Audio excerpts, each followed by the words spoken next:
তোমাদেরকে বলা হয়েছে তোমরা কখনো হতাশ হবে না, কারণ তাকদীর লেখা হয়ে গেছে, হতাশ হওয়ার কোনো কারণ নাই। একটা প্রবণতা আমরা সমাজে দেখছি আত্মহত্যার। ইয়াং জেনারেশনকে আমরা নসিহত করবো যে ভুলেও নিজের জীবনকে বিসর্জন দিতে যাবেন।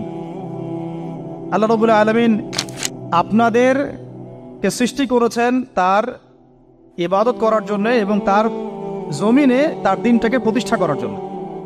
খেলায় খেলায় আপনার জীবনটা নষ্ট করবেন না, ঠিক আছে ভাই? আল্লাহ পাক বোঝার তৌফিক দান করেন। তো কলম সৃষ্টি করার পরে কিয়ামত পর্যন্ত সব লেখা হয়ে গেছে। এখন আমাদের এই পৃথিবীতে তো মানুষ ছিল না, ছিল? এদিকে মনোযোগ দেন। এই পৃথিবীতে কি আগে মানুষ ছিল? এই পৃথিবীতে আগে কি ছিল তাহলে বলেন? হ্যাঁ, মাশাআল্লাহ। এই পৃথিবীতে আগে কি ছিল? এখন ওরা নাই? সবার সাথেই কিন্তু একটা করে আছে। কমপক্ষে কয়টা করে? সবার সাথে কমপক্ষে একটা করে। আর কোন কোন জায়গা আছে যেখানে জিনের বড় বড় আখড়া আছে। পৃথিবীতে যে জায়গাগুলো থেকে ইসলাম বিরোধী অপতৎপরতাগুলো চলে, ওখানে জিনের আখড়া বেশি। আর কথা বুঝতে পারছেন? তো জিন জাতিকে আল্লাহ পাক ধ্বংস করে দিয়েছেন তাদের পাপের কারণে, আল্লাহ দ্রোহিতার কারণে, অবাধ্যতার কারণে। এখন আল্লাহ রাব্বুল আলামিন ইরাদা করলেন পৃথিবীতে আমাদেরকে সৃষ্টি করবেন, মানে মানুষকে সৃষ্টি করবেন। আল্লাহ পাক তার সমস্ত ফেরেশতাদেরকে একত্রিত করলেন। ঘটনাটা কিন্তু খুব ইন্টারেস্টিং। আমি জানি এখানে ওলামায়ে কেরামও আছেন, তবে আমি সবার জন্য প্রযোজ্য হয় এমন কথা বলারই চেষ্টা করছি, কারণ অনেকে হয়তো এগুলো নাও জানতে পারে।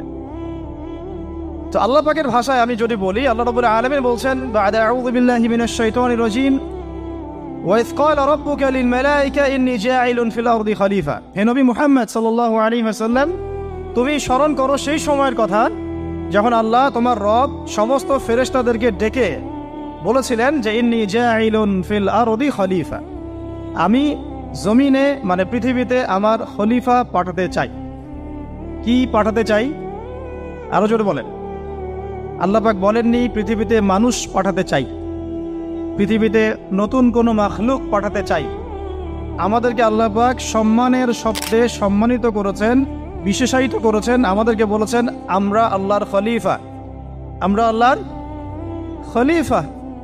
এখন আমরা আল্লাহর খলিফা, কিন্তু পৃথিবীতে মানুষ খিলাফা শব্দ সহ্য করতে পারে। হ্যাঁ, কি অদ্ভুত না? এটা কোরআনের কি শেষের দিকে আছে না প্রথম দিকে আছে? সূরা বাকারার একদম শুরুর থেকে 3, 4, 5টা পৃষ্ঠা উল্টালে দেখবেন এই একটা আছে। কোরআন তাহলে শুরু থেকে কখনো খুলেও দেখেনি সে ব্যক্তি। প্রমাণ হলো এটা, সে খুলেও দেখে নাই, অথবা দেখলেও সে এড়িয়ে গেছে। আল্লাহ পাক আমাদেরকে বললেন যে পৃথিবীতে আমি আমার খলিফা পাঠাতে চাই। তাহলে আদম আলাইহিস সালামকে আল্লাহ পাক মুহাব্বতের শব্দে, সম্মানের শব্দে বিশেষায়িত করলেন কি বলে? সুবহানাল্লাহ।